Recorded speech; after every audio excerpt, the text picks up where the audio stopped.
नमस्कार, स्वागत है आप सभी का।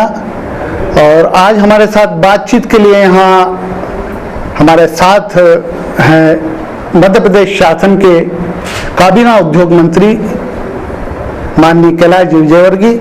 मैं आप सभी की ओर से उनका हार्दिक स्वागत करता हूँ, अभिनंदन करता हूँ। कैलाश जी, बताएं, मध्य प्रदेश के अंदर वर्तमान में जो परिस्थितियां चल रही है उसको देख करके यह कहा जा सकता है कि वर्तमान में जो उद्योग हैं काफी पिछड़ रहे हैं प्रदेश में, और बाहर के लोग यहाँ पर निवेश के लिए इच्छुक नहीं है। मैं समझता हूँ कि पिछले 7 वर्षों में जितना इन्वेस्टमेंट आया, जब से मध्य प्रदेश का गठन हुआ कभी भी प्राइवेट इन्वेस्टमेंट इतना नहीं आया। लगभग 1 लाख करोड़ का इन्वेस्टमेंट हमारे यहाँ प्रोडक्शन में आ गया है। आपको शायद जानकारी होगी, कल ही इंफोसिस और TCS जैसी कंपनियां हमारे यहाँ आ रही है। तो आप समझ सकते हैं कि मध्य प्रदेश के प्रति कितना आकर्षण है। और ये मुझे कहते हुए बहुत गर्व है कि लगभग 2.5 लाख करोड़ के हमारे MOU और अभी पाइपलाइन में है। हमारा प्रयास होगा कि लगभग आने वाले समय में 2 सालों के अंदर हम 1 लाख करोड़ का इन्वेस्टमेंट। मंत्री जी, ये बताएं, अभी जो जानकारियां सामने आ रही है, ऐसा बताया जा रहा है कि इस वर्ष 1600 करोड़ रुपए के निवेश मध्य प्रदेश में हुए हैं और बाकी दूसरे प्रदेशों से प्रदेश काफी पिछड़ रहा है। ऐसी जानकारियां सामने आ रही है, तो वो क्या बात है, उसको लेकर के आप नहीं, मध्य प्रदेश में मतलब आज की तारीख में जो मध्य प्रदेश हमारा 17वें नंबर पे था देश के अंदर रेटिंग में, इन्वेस्टमेंट में, अब हमारा 7वें नंबर पे आ गया। तो हम तो बहुत आगे बढ़ गए। हमने अभी पिछले दिनों महाराष्ट्र को भी पीछे छोड़ा, तो मैं महाराष्ट्र हमसे हमेशा आगे रहता था, राजस्थान को पीछे छोड़ा, राजस्थान हमसे आगे हो गया था। तो अभी तो बहुत तेज़ी 17 से 7वें नंबर पर आए इन्वेस्टमेंट में। और जिस तरीके से हमारे इन्वेस्टमेंट आ रहा है अभी, मुझे लगता है कि हम लोग बहुत जल्दी में आने वाले 2-3 वर्षों में देश के टॉप 5 में से एक मध्य प्रदेश होगा। ऐसा भी सोचा जाता है, बताया जाता है कि पीथमपुर जो आपका क्षेत्र है उसे एशिया का ड्रीम उद्योग सिटी बनाने की भी कुछ योजना थी, वो फेल हो गई है। वर्तमान में जो बातें चल रही है उसके अनुसार यह माना जा रहा है कि हिंदुस्तान मोटर्स एवं बजाज टेम्पो जैसी कंपनियां जो है पीथमपुर छोड़कर जाने की तैयारियां कर रही है। ये बातें भी सामने आ रही है, ये बातें कहाँ तक सत्य है ये भी आप नहीं, मेरा ख्याल है कि पीथमपुर तो डेट्रॉइट बन रहा है। फोर्स मोटर अभी वहाँ पर अपना एक्सपांशन कर रहा है और अभी कम से कम नहीं तो 40,000 करोड़ का एक्सपेंशन तो हमारे यहाँ फोर्स मोटर करने वाले हैं। महिंद्रा ने अपना उत्पादन प्रारंभ कर दिया है क्योंकि हीरो होंडा को महिंद्रा ने टेक ओवर कर लिया। तो अभी तो जिस तरीके से ऑटो क्लस्टर बनने के बाद वहाँ पर ऑटोमोबाइल्स कंपनियाँ आ रही है, हमारे पास तो ज़मीन नहीं वहाँ देने के लिए। हम DMIC अभी हमारी जो योजना है उसको हम आगे डेवलप कर रहे हैं। आपके देवास में ही जॉन डियर, उन्होंने खुद ने प्राइवेट ज़मीन खरीदी। हमारे पास आए वो कि हमें 100 एकड़ ज़मीन पीथमपुर में दीजिए। हमारे पास ज़मीन नहीं थी उस वक्त। हमने कहा कि आपको 6 महीने रुकना पड़ेगा। उन्होंने तत्काल देवास में आके जॉन डियर ने ज़मीन खरीद ली। मेरा ख्याल है कि यहाँ पर वो 100 करोड़ का इन्वेस्टमेंट निर्माण कार्य प्रारंभ करना चाहते हैं। तो देवास में ही आप समझ लीजिए जॉन डियर जैसी कंपनी आ रही है जिन्होंने हमसे जगह मांगी थी। तो अभी तो इन्वेस्टमेंट काफ़ी अपन देखा जाए तो देवास के अंदर ही उद्योगों की हालत जो है, सड़कें खराब है देवास की उद्योगों की। पीथमपुर के अंदर भी कई क्षेत्रों में अपन देखते हैं। तो ऐसा तो नहीं कि निवेशक ये सोच रहे हैं कि पानी, बिजली, सड़क, ये जो चीज़ें हैं अपन इसकी वजह से निवेशक बाहर के यहाँ आना नहीं। अभी हमारे पास देने के लिए ज़मीन नहीं, निवेशक बहुत आ रहा है। इंदौर, भोपाल, देवास में हमारे पास ज़मीन देने के लिए नहीं। हम लैंड एक्विजिशन कर रहे हैं और ज़मीन देने के लिए अभी हम लैंड बैंक बनाने वाले हैं। 1 साल बाद हमारा जो इन्वेस्टमेंट होगी उसके पहले हमने टारगेट किया कि हम 1000 एकड़ ज़मीन इंदौर, देवास, उज्जैन में बना के रखें, जिससे जब यहाँ पर उद्योगपति आए तो हम तत्काल उनको ज़मीन दे सकें। इसलिए DMIC में हम लगभग 1000 करोड़ का इन्वेस्टमेंट करके उसका डेवलपमेंट कर रहे हैं। हमें उम्मीद है कि जैसे इंदौर का सुपर कॉरिडोर, एक तरीके से वो भी हम सिलिकॉन वैली जैसा रोड बनाने का सोच रहे हैं, नॉन पोल्यूटेड इंडस्ट्री वहाँ लाने का काम कर रहे हैं। तो आने वाले समय में तो इन्वेस्टमेंट और रोजगार की बरसात होने वाली है मध्य प्रदेश में।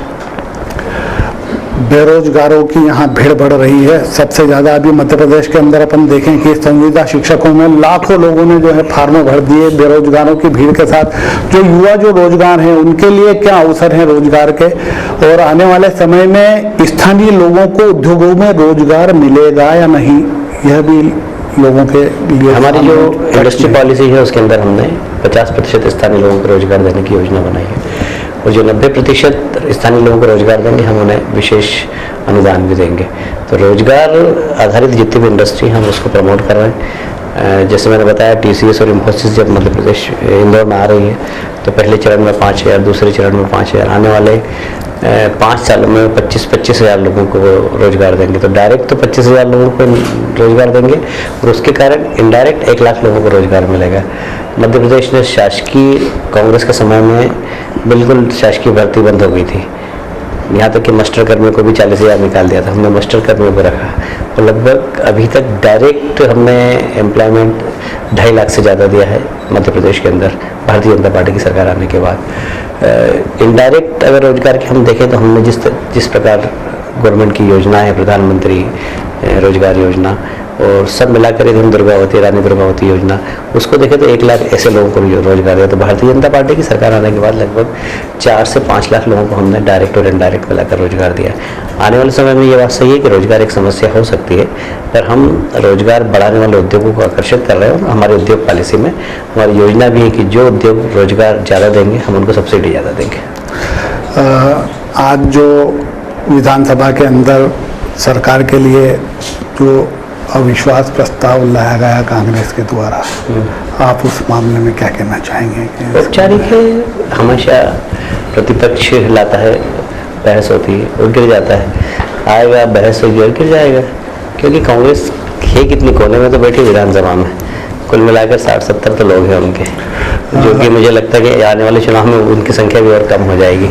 तो कांग्रेस तो मध्य प्रदेश अपन एक और बात करें कि देश की बात करें, अपन जो है वर्तमान में राहुल गांधी द्वारा जो है जो चुनाव के प्रचार के दौरान महाराष्ट्र के लोगों को वहाँ पर बोला जा रहा है, यूपी के लोगों का, बिहार के लोगों का, कि ये वहाँ जाकर के भीख मांग रहे हैं, दिल्ली में आकर के ये लोग भीख मांग रहे हैं। क्या इस बात को आप क्या कहना चाहेंगे? कि देखिए, अभी अपरिपक्व नेता है राहुल गांधी। कांग्रेस में राहुल गांधी के नेतृत्व में गुजरात में चुनाव हुए, वहाँ बुरी तरह कांग्रेस हारी। बिहार में चुनाव हुए, वहाँ बुरी तरह कांग्रेस हारी। यदि हम देखें तो और भी 2-3 राज्यों के अंदर जहाँ राहुल गांधी जी के नेतृत्व में चुनाव लड़े गए वहाँ कांग्रेस हारी। तो राहुल गांधी भीड़ जरूर इकट्ठी कर लेते हैं, बाकी भीड़ को वोट में परिवर्तित करने की क्षमता नहीं है, क्योंकि उनके अपरिपक्व भाषण सुनकर कोई भी कांग्रेस को वोट देने के लिए अपने आप को तैयार नहीं कर पा रहा है। इसलिए मुझे नहीं लगता कि राहुल गांधी का कोई बहुत ज़्यादा भविष्य आज देश के सामने दिखाई दे रहा है। भीड़ इकट्ठे करने में तो ये बात सही है कि उनको देखने के लिए लोग आते हैं, क्योंकि हमारे यहाँ गांधी परिवार का एक अपना सम्मान है। गांधी परिवार की तीसरी पीढ़ी यदि समाज के बीच में जाती है तो लोग देखने आते हैं, पर वोट में परिवर्तित क्यों नहीं? हमने गुजरात में भी देखा, ये हमने बिहार में भी देखा। मायावती सरकार द्वारा जो है, मायावती ने अपने सिंहासन को बचाने के लिए इस बार उनके प्रदेश के 4 टुकड़े कर दिए हैं। तो क्या आपको लगता है कि जैसे मध्य प्रदेश के अंदर जो है छत्तीसगढ़ हुआ था, आगे भी इस प्रकार की बातें उठने लगेगी? क्या उचित माना जा सकता है अपने को? भारतीय जनता पार्टी छोटे राज्य के पक्षधर है, पर जब हम राज्य बनाए तो राज्य के स्रोत, राज्य की आर्थिक स्थिति, राज्य का भविष्य कैसा होगा, इसके बारे में जब तक नहीं सोचेंगे तो कई बार विभाजन होने के बाद राज्य और ज़्यादा गरीब हो जाते हैं। तो जो मायावती जी ने जो 4 भागों में उत्तर प्रदेश को विभाजित किया, उसमें बुंदेलखंड की आर्थिक भविष्य कुछ भी नहीं दिखता, वो हमेशा परजीवी के समान राज्य रहेगा।